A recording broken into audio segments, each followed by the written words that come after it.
शिवपुरी, अलीगढ़, कानपुर में सीएम योगी का तूफानी प्रचार। उपचुनाव में सीएम योगी ने विपक्ष पर साधा निशाना, बोले एमयू सिर्फ मुस्लिमों की नहीं सरकार का पैसा लगाए। अखिलेश ने मनाया खजांची का जन्मदिन, योगी की योग्यता की जांच करानी होगी। अखिलेश यादव का सीएम पर पलटवार, का विकास की जगह विनाश का काम कर रहे हैं। लखनऊ में आम आदमी पार्टी का जोरदार प्रदर्शन, सरकारी स्कूलों को बंद करने के खिलाफ खुला मोर्चा। पार्टी कार्यकर्ताओं ने सरकार के खिलाफ लगाए नारे। पीएम केयर्स फंड से खरीदे गए वेंटिलेटर फांक रहे धूल। रायबरेली जिला अस्पताल में नहीं चल रहे सभी वेंटिलेटर, कबाड़ में पड़े हैं सांसों को ऑक्सीजन देने वाले वेंटिलेटर। कासगंज में चंदन गुप्ता के भाई को मिली जान से मारने की धमकी, आरोपी पक्ष के लिए गवाही दे चुका है। धमकी देने वाला आरोपी, पीड़ित ने कासगंज कोतवाली में दी तहरीर। कानपुर में किन्नर समुदाय के राष्ट्रीय अध्यक्ष का हंगामा, पुलिस कमिश्नर ऑफिस में सलमा चौधरी का हंगामा। यात्रा की परमिशन नहीं मिलने पर नाराजगी। आप देख रहे हैं के न्यूज, खबरों का सारथी। नमस्कार, उत्तर प्रदेश की खबरों में आपका स्वागत है। अहम खबर से बुलेटिन की शुरुआत करेंगे। मेरठ से अहम खबर है, जहां मामूली कहासुनी में प्रधान पति पर हमला हुआ है। दबंगों ने किया है पीड़ित परिवार पर हमला। दबंगों का मारपीट का वीडियो भी वायरल हो रहा है। आपको बता दें, धारदार हथियार से हमला कर युवक को बेहोश किया गया है। तस्वीरें साफ तौर पर सामने आ चुकी हैं। आप तस्वीरों में देख सकते हैं, लाठी डंडों के साथ वीडियो वायरल हो रहा है। फलावदा थाना क्षेत्र की यह घटना है, जहां एसएसपी से पीड़ित परिवार ने कार्रवाई की मांग की है।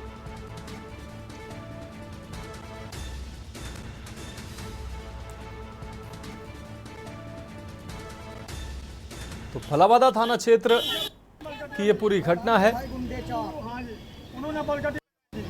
महाराज जी जंगल जा रहा था गन्ना काटने, उसे खींच कर बहुत बलकटी बजाई जी, उस पर आईसीयू में भर्ती है। फिर हमें भी ठान दिया जी।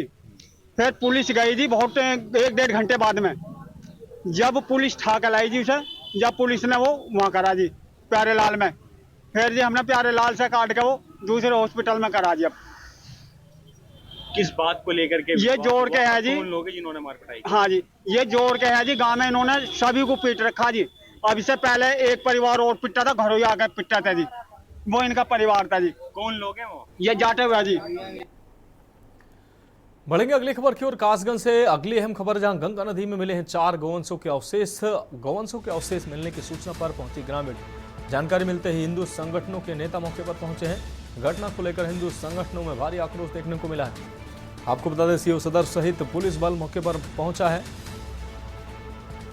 सोरों के गांव अलीपुर बरवारा का यह पूरा मामला है।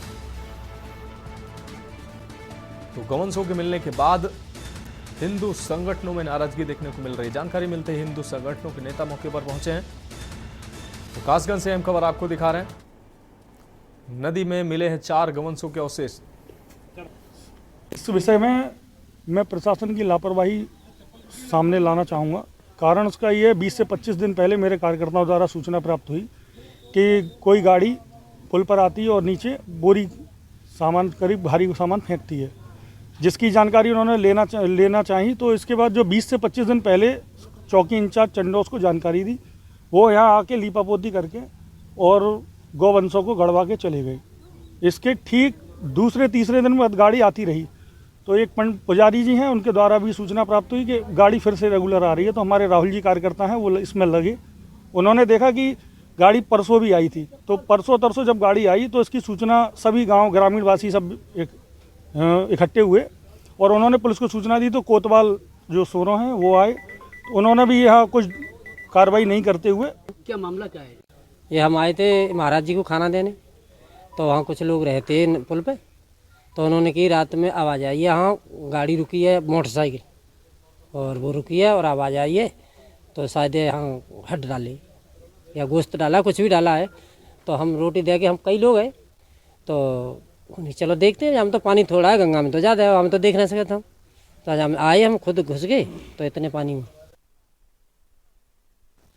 पूरे प्रदेश के अंदर जहां योगी सरकार ने गोवंशों को लेकर सख्त निर्देश जारी किए हैं, वहीं मैं इस समय खड़ा हूँ कासगंज के अलीपुर बरवारा गांव के पुल पर। यहाँ पर आप देख सकते हैं पीछे इस समय वहाँ पर कुछ गोवंशों के शव मिले हैं। इसको लेकर पुलिस भी यहाँ पर मौजूद है और गोवंशों के शव के सर भी बाहर रोड पर पड़े दिख रहे हैं, नदी में पड़े दिख रहे हैं। मेरे साथ कुछ लोग इस समय मौजूद भी हैं जो आओ आइए उनसे कुछ बात करते हैं कि किस तरह से यहाँ पर शव मिले और कब से मिल रही हैं। एक सेकंड, क्या नाम है आपका? पप्पू साहब के। पप्पू, ये बताइए यहाँ पे जो गोवंशों के सर मिले हैं कब से पड़े हैं और कब कब कब मिले हैं ये? देखिए, मैं आपको बता देना चाहता हूँ, ये तो काफ़ी दिनों से सिलसिला चल रहा है गौवंशों का फेंकने का। अभी हमें सुबह सूचना प्राप्त हुई थी कि यहाँ पे गौवंशों के सब पड़े हुए हैं, तो हम सभी साथीगढ़ स्वयंसेवक लोग यहाँ पर आए और इसका जब हमने देखा तो ये मंजर हमसे देखा नहीं गया।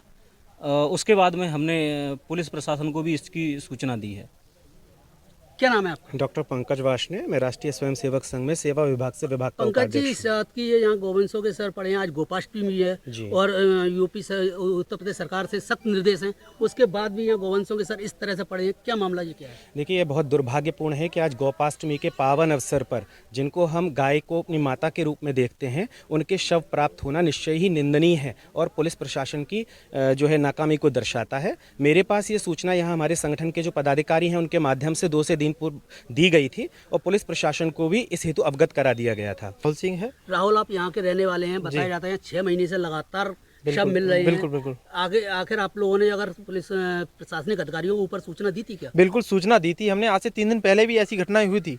हमने खुद उन लोगों को रोका था, रोकने की कोशिश की थी, लेकिन क्या हुआ, गाड़ी हमारे ऊपर उल्टी दे दी गई हुई और पुलिस प्रशासन को भी बताया था हमने, पुलिस भी वहाँ पे मौके पे पहुंची थी, लेकिन क्या हुआ कि उल्टा ही हमें मतलब वहाँ पे मतलब दोषारोपित किया गया कि हमें प्रूफ दीजिए। और आज प्रूफ के साथ हम यहाँ पे आए हुए हैं और प्रूफ भी है उनके हमारे पास में और मतलब सब कुछ है हमारे पास में। क्या मांग करते हैं आप सरकार से? मैं यहाँ पे मांग करता हूँ कि यहाँ पे पुलिस चौकी बने और ऐसी घटनाएं जहाँ भी हो रही हों और जो भी इन घटनाओं के पीछे हो उसे सख्त से सख्त सजा दी जाए। ये थे मेरे साथ गांव के कुछ लोग जो मतलब उन्होंने बताया कि किस तरह से 6 महीने से लगातार ये गोवंशों के शव मिल रहे हैं। से के न्यूज इंडिया के लिए प्रशांत सोनी। अब बढ़ेंगे अगली खबर की ओर। नोएडा से अगली खबर है, जहां पति ने पत्नी को मौत के घाट उतारा है। मामले की कहासुनी को लेकर यह विवाद हुआ, जिसमें पति ने पत्नी को मौत के घाट उतारा। पति और जेठ पर हत्या का आरोप लगा है। बीती शाम की घटना बताई जा रही है। पुलिस जांच पड़ताल में जुटी हुई है। सेक्टर 113 के सरफाबाद की घटना है। तो गौतम बुद्ध नगर के नोएडा की यह घटना है। बीती शाम की यह घटना बताई जा रही है। पुलिस जांच में जुटी हुई है। आपको बता दें, मामूली कहासुनी को लेकर विवाद हुआ, जिसमें पति ने पत्नी की हत्या कर दी। आज 5:30 बजे कंट्रोल रूम से सूचना मिली थी थाना 113 में कि गांव सरफाबाद में एक महिला को चाकू से हमला कर दिया गया है। इस पर जब थाना अध्यक्ष 113 मौके पर आए तो पता चला एक सोनिया नाम की महिला है जो घायल है और उसके जेठ ने उसे चाकुओं से गोद करके चुटैल किया था। इस पर उसे अस्पताल ले जाया गया जहां उसकी डेथ हो गई है। इस पर उसके परिवार वालों ने एक तहरीर दी है जिसे मुकदमा पंजीकृत किया जा रहा है। 100 का पंचायतनामा भर के पोस्टमार्टम कराया जाएगा, अन्य विधिक कार्रवाई की जा रही है। रुक करेंगे अगली खबर का। देवबंद से अगली खबर है, जहां दिन दहाड़े 2 लोगों की हत्याओं से हड़कंप मच गया। आपको बता दें, ट्रक ड्राइवर एवं कंडक्टर की गोली मारकर हत्या कर दी गई है। 2 हत्या के बाद जिले में हड़कंप मच गया। थाना नागल के गांव लाखनौर के पास की घटना है। सहारनपुर एसएसपी पुलिस बल के साथ मौके पर मौजूद हैं। तो 2 हत्या के बाद जिले में हड़कंप मच गया। एसएसपी मौके पर पहुंचे। थाना नागल के गांव लाखनौर के पास की घटना बताई जा रही।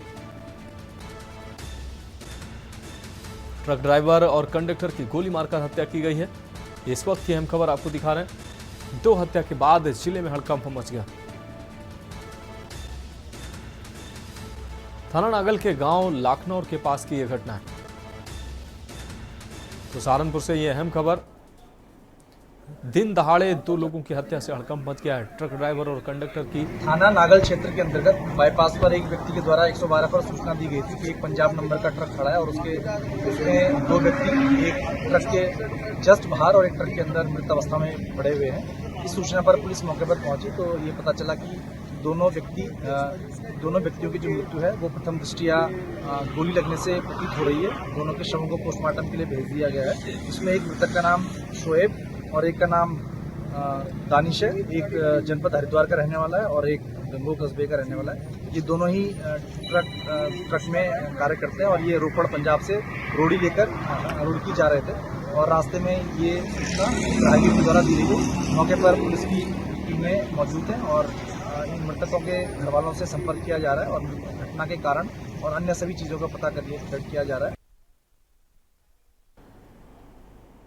अब बात करेंगे अगली अहम खबर की। मैनपुरी से अगली अहम खबर, जहां सपा नेता शिवपाल यादव का बड़ा बयान सामने आया है। उपचुनाव में जनता सपा के साथ है, शिवपाल यादव ने यह बात कही। शिवपाल यादव ने कहा कि बीजेपी ने उपचुनाव में कितनी महिलाओं को टिकट दिया है। सपा ने उपचुनाव में 5 महिलाओं को उम्मीदवार बनाया है। हमारी पार्टी ने महिलाओं को पूरा आरक्षण दिया है।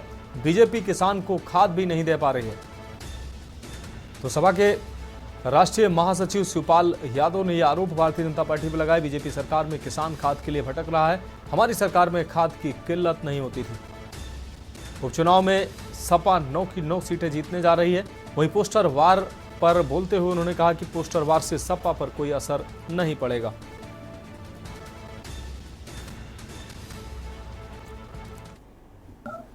अगर 9 सीटों पर चुनाव हो रहा है तो ये जो सरकार चल रही है ढकोसले करती है, कोई काम तो करती नहीं। अच्छा, खाद भी नहीं दे पा रहे, डीएपी खाद। लोग किसानों की लंबी लंबी लाइनें लगी हुई है, नहीं दे पा रहे ये। और अच्छा देखिए, हमारी सरकारें रही, कभी लाइन सुना है? डीएपी हो चाहे यूरिया हो, कोई सी भी खाद हो, कभी कमी नहीं रही। अच्छा, ये बिजली भी नहीं दे पा रहे, और बिजली के साथ साथ देखिए बढ़ चढ़ के बातें करते हैं, ढकोसले वाले ये लोग हैं। देखिए, महिला ये चुनाव हो रहा है, उसमें 9 में समाजवादी पार्टी ने 5 महिलाओं को उतारा है। जो आरक्षण की महिलाओं के लिए आरक्षण की भी बात करते थे, ये 9 में एक भी महिला को नहीं चुनाव लड़ा।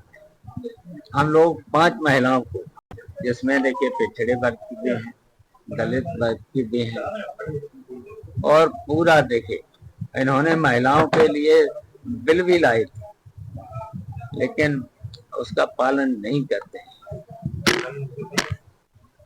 अच्छा, योगी जी एक कल नारा दिए हैं, जहां दिखे सफाई वहां महिला है घबराई। तो वही तो हम बता रहे हैं ना, अब ये महिलाओं की बात करते हैं ना, बड़ी बड़ी बातें करेंगे, काम कुछ नहीं करेंगे महिलाओं के लिए। तो हम लोगों ने तो 5 उतारी, 9 में 5, 50% से भी ऊपर।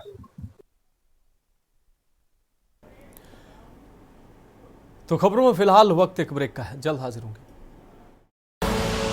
आप देख रहे हैं के न्यूज, खबरों का सारथी।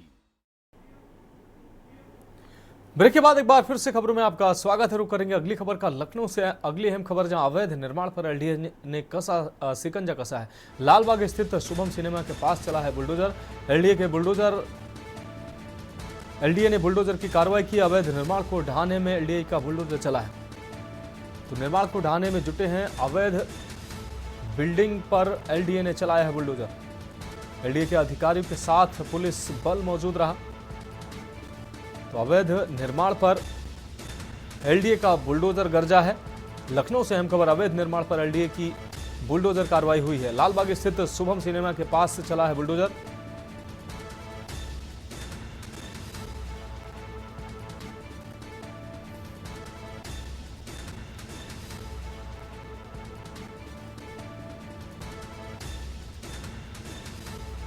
तो लखनऊ से अहम खबर, अवैध निर्माण पर एलडीए ने शिकंजा कसा है।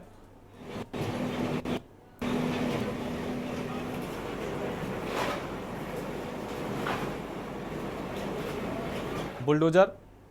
बढ़ेंगे अगली खबर की ओर, कुशीनगर से अगली खबर, जहां रोते बिलखते गड्ढा, आपको बता दें, खड्डा थाने पहुंचे हैं किन्नर। बधाई गाने गई किन्नरों के साथ लोगों ने मारपीट की है। मिथिलेश जायसवाल पर किन्नरों ने आरोप लगाया है। मामले में पुलिस को तहरीर देकर कार्रवाई की मांग की है। थाने में पहुंची 6 किन्नर, जिन पर 6 किन्नर थाने में पहुंची हैं, जो कार्रवाई पर अड़ी रही। पुलिस तहरीर लेकर आश्वासन के साथ कार्रवाई में जुट गई है। खड्डा क्षेत्र के सिसवा गोपाल गांव का यह पूरा मामला है।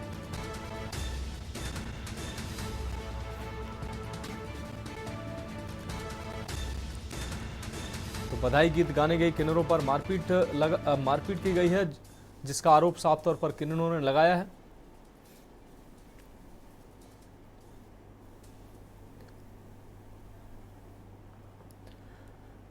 अब रुक करते हैं अगली अहम खबर का। कानपुर उत्तर प्रदेश क्रिकेट एसोसिएशन के बैनर तले एक प्रेस वार्ता का आयोजन किया गया। आपको बता दें, वार्ता कर रहे यूपीसीए के चेयरमैन संजय कपूर ने बताया कि बीते कुछ समय से कुछ लोग यूपीसीए को बदनाम करने की नाकाम कोशिश कर रहे हैं, जबकि उत्तर प्रदेश में ही भारतीय क्रिकेट टीम को कुछ ऐसे नायाब खिलाड़ी दिए हैं जो अब टीम इंडिया का बड़ा हिस्सा है या फिर टीम से खेल चुके हैं।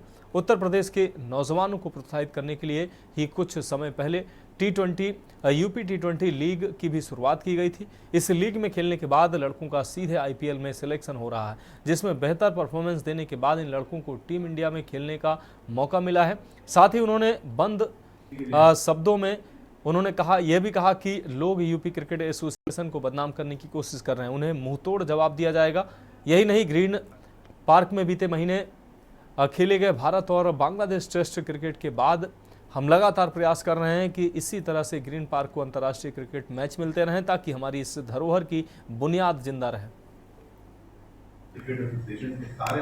प्रेस कॉन्फ्रेंस इस प्रदेश के सारे प्लेयर्स को समर्पित है, जिनके कारण आज हम सब लोग यहां पर बैठे हुए हैं। उत्तर प्रदेश के सारे क्रिकेटर हमारे लिए सर्वोपरि हैं, चाहे वो पुराने प्लेयर हों, गोपाल शर्मा जी से लेकर आज तक शिवम मावी तक, और जिनके नाम बीच में नहीं लिए, सब प्लेयर्स की बात कर रहा हूं, मोहम्मद अमान तक, छोटे से बड़े प्लेयर तक। यूपीसीए उनके वेलबींग के लिए काम कर रही है, उनके रक्षण के लिए काम कर रही है, इनके उत्थान के लिए काम कर रही है। उत्तर प्रदेश क्रिकेट आज इस ऊंचाइयों पे पहुंचा है अपनी पारदर्शी नीतियों की वजह से, अपने शानदार आचरण की वजह से, अपनी प्रतिबद्धता की वजह से। तो आज की प्रेस कॉन्फ्रेंस उत्तर प्रदेश के सारे क्रिकेटर्स को मैं समर्पित करता हूं, जिनको नीचा दिखाने का काम कुछ लोग करने की कोशिश कर रहे हैं। कौन लोग हैं ये नीचा दिखाने का काम कर रहे हैं? कुछ छूट भैया नेता हैं जो खाली हैं, आजकल कोई काम नहीं कर पा रहे हैं। छोटे छोटे जनपदों से भी आप रीच करके प्लेयर्स का डेवलपमेंट कराएंगे? बिल्कुल कराएंगे, करा रहे हैं। आप बताइए ना, अलग अलग जनपदों से बच्चे आ रहे हैं। आप बताइए, 10 बच्चे रेगुलर, जब से आईपीएल शुरू हुआ लगभग 10 बच्चे एवरी ईयर खेल रहे हैं। कहां से आए? अभी यूपी टी20 लीग शुरू करी, कितने बच्चों को डायरेक्ट वहां से आईपीएल में चयनित होने का मौका मिला। तो ये यूपी क्रिकेट और यूपी के उत्थान के लिए तो, बच्चों के लिए तो है यूपी टी20। खबरें आ रही थी कि अब आगे इंटरनेशनल मैच को ग्रीन पार्क में होने में प्रॉब्लम है, किस कर सकते हैं? कौन कह रहा है आपसे? इन खबरों पे मैं विश्वास नहीं करता और इस पे जवाब देना भी उचित नहीं। कोई लीगल कार्रवाई करेंगे जो लोग आरोप? हम बड़ी लकीर खींचने में भरोसा रखते हैं। छोटों को बड़ा नहीं कर सकते हैं, लेकिन हाँ, हम पब्लिक फोरम में हैं। ये नया यूपीसीए है, अपना पक्ष जरूर रखेगा और जवाब जरूर देगा। बढ़ेंगे अगली खबर की ओर। कायमगंज फर्रुखाबाद गोपाष्टमी त्योहार पर कायमगंज स्थित श्री भगवती गौशाला में गौशाला समिति के अध्यक्ष लक्ष्मी नारायण अग्रवाल, महामंत्री अनिल अग्रवाल, कोषाध्यक्ष कुलदीप भारद्वाज, मंत्री नीरज अग्रवाल, संजय अग्रवाल मुन्ना, आरएसएस के आपको बता दें आरएसएस के खंड संचालक जय किशन गुप्ता, पवन गुप्ता, कायमगंज की ब्लॉक प्रमुख अनुराधा दुबे, अरुण दुबे, हिंदू जागरण मंच के विभाग अध्यक्ष प्रदीप सक्सेना सहित भारी संख्या में श्रद्धालुओं द्वारा गौ माता का तिलक लगाकर माल्यार्पण किया गया। गुड़ व खीर आदि खिलाकर बड़ी ही श्रद्धा और आस्था के साथ गौ माताओं की पूजा अर्चना की गई। इस अवसर पर श्री भगवती गौशाला परिसर में आयोजित हवन एवं यज्ञ पूजन के दौरान हिंदू जागरण मंच के विभागाध्यक्ष प्रदीप सक्सेना, आरएसएस के खंड संचालक जय किशन गुप्ता, ब्लॉक प्रमुख अनुराधा दुबे, अरुण दुबे, नीरज अग्रवाल, अनिल अग्रवाल, कुलदीप भारद्वाज सहित भारी संख्या में श्रद्धालुओं द्वारा आहुतियां देकर पूजा अर्चना की गई तथा खीर का प्रसाद वितरित किया गया। के न्यूज के विशेष संवाददाता सतीश गुप्ता द्वारा श्री भगवती गौशाला में मनाए जा रहे गोपाष्टमी त्योहार के बारे में वार्ता करने पर श्री भगवती गौशाला समिति के महामंत्री अनिल अग्रवाल ने बताया कि इस समय गौशाला में लगभग 190 गौवंश मौजूद हैं। हर साल गोपाष्टमी त्योहार पर भारी संख्या में गौभक्तों एवं महिलाओं द्वारा गौशाला में हवन यज्ञ पूजन के साथ गौ माताओं को वस्त्र एवं माला पहनाकर एवं गुड़ व खीर आदि खिलाकर पूजा की जाती है। गोपाष्टमी पर्व आप? गोपाष्टमी पर्व लगभग हम 30 साल से लगातार यहाँ पर मनाया जा रहा है और इसमें लगभग आज की डेट में हमारे पास 200 गौवंश है। इनको नियमित चारा भूसे की व्यवस्था हम सब लोग मिलकर, हम चाचा जी, अनिल चाचा और सब लोग मिलकर कर रहे हैं, जिससे किसी को ज़्यादा नहीं दे, कम से कम उतना तो दें जितना उनका पेट भर सके, इतनी करने की कोशिश कर रहे हैं। सरकार द्वारा विशेष प्राथमिकता दी जा रही है गौशालाओं के लिए, गायों के लिए, तो उसमें आपको कोई सहायता मिल रही है? हाँ, थोड़ी बहुत सहायता आती है, लगभग वही ऊँट के मुंह में जीरा के समान। फिर ये व्यवस्था कहाँ से चल रही है आप? और सब लोग सहयोग करके, सब लोग के सहयोग से चल रही है ये गौशाला। आपके यहाँ कितने गौवंश हैं इस समय गौशाला में? लगभग 200 गौवंश है।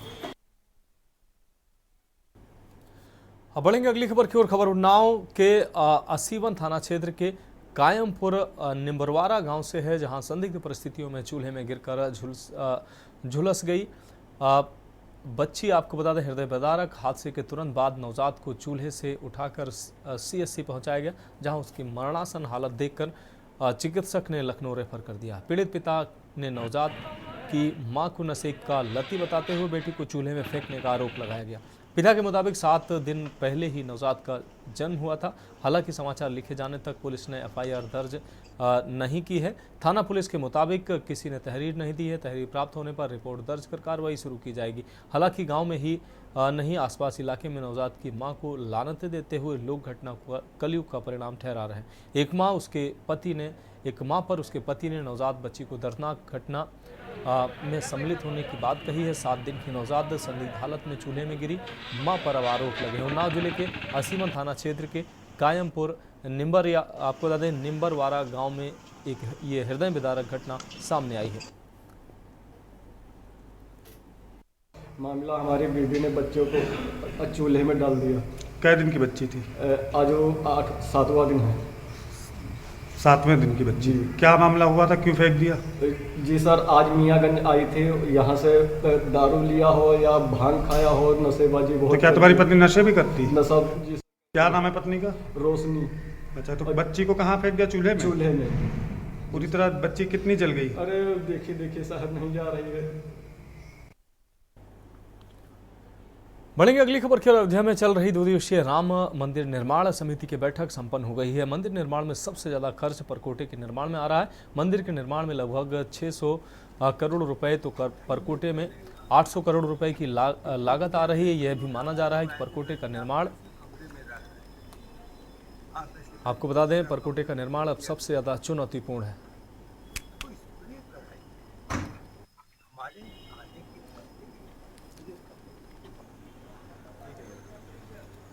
आपको बता दें, निर्माण समिति के चेयरमैन नृपेंद्र मिश्र ने बताया कि मंदिर के परकोटे में सबसे ज्यादा कार्य, मटेरियल, मजदूर और धनराशि की है। मंदिर के निर्माण में लगभग 600 करोड़ रुपए खर्च का अनुमान लगाया जा रहा है, तो वहीं परकोटे के निर्माण में लगभग 800 करोड़ रुपए खर्च हो रहे हैं, क्योंकि परकोटे में मंदिर से दुगना पत्थर लग रहा है।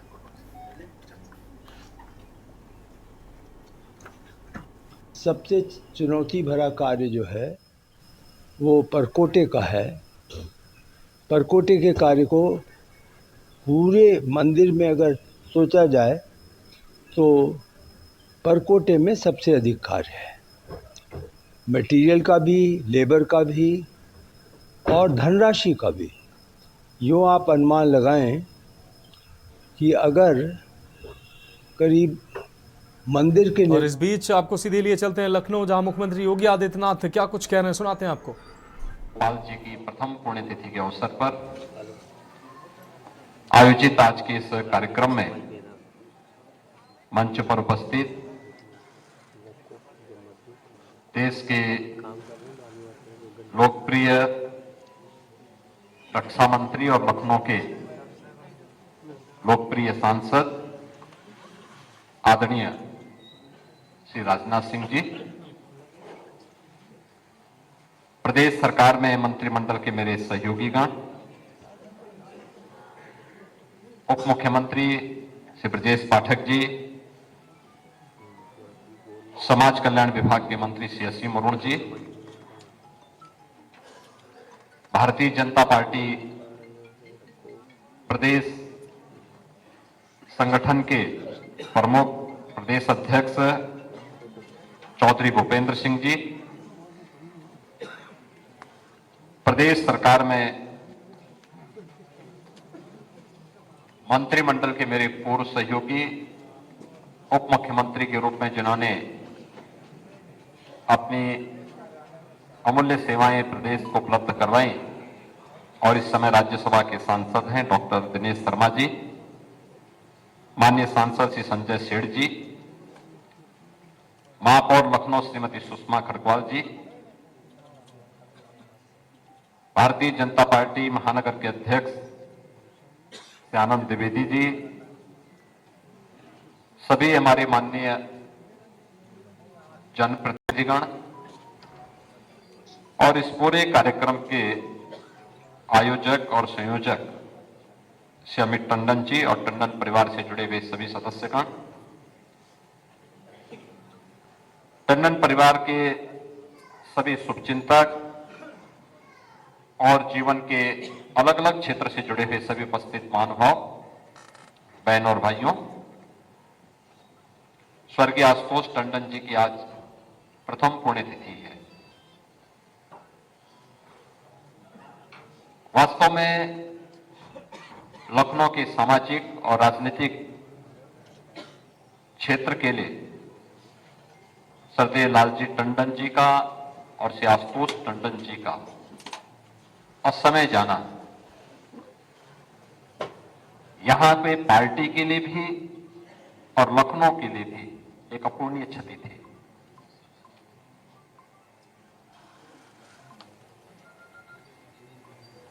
मेरा स्वर्गीय आशुतोष टंडन जी गोपाल जी से संबंध उनके पूज्य पिता सदैव लालजी टंडन जी के द्वारा परिचय कराया गया। गोरखपुर आए थे, गोरखपुर में उन्होंने मेरा परिचय कराया कि गोपाल जी हैं। भारतीय जनता पार्टी ने उस समय उनको कोई दायित्व प्रदेश मंत्री का दायित्व दिया था और फिर एक दो बार उनसे भेंट हुई, लेकिन यह घनिष्ठता हम लोगों की बढ़ती गई जब लखनऊ के 2014 में उपचुनाव के लिए उनको प्रत्याशी बनाया गया था और प्रत्याशी बनाने के बाद अचानक किसी ने शरारतन सभा की परमिशन वापस ले ली। मैं दिल्ली में था, मेरे पूज्य गुरुदेव अस्वस्थ थे, मैं उनके साथ हॉस्पिटल में था। यहां से टंडन जी का फोन गया कि कार्यक्रम है। मैंने कभी नहीं, मुझे तो जानकारी मिली कि कार्यक्रम कैंसिल हो गया है। उन्होंने कहा नहीं, कार्यक्रम होना है। आप देख रहे हैं के न्यूज, खबरों का सारथी।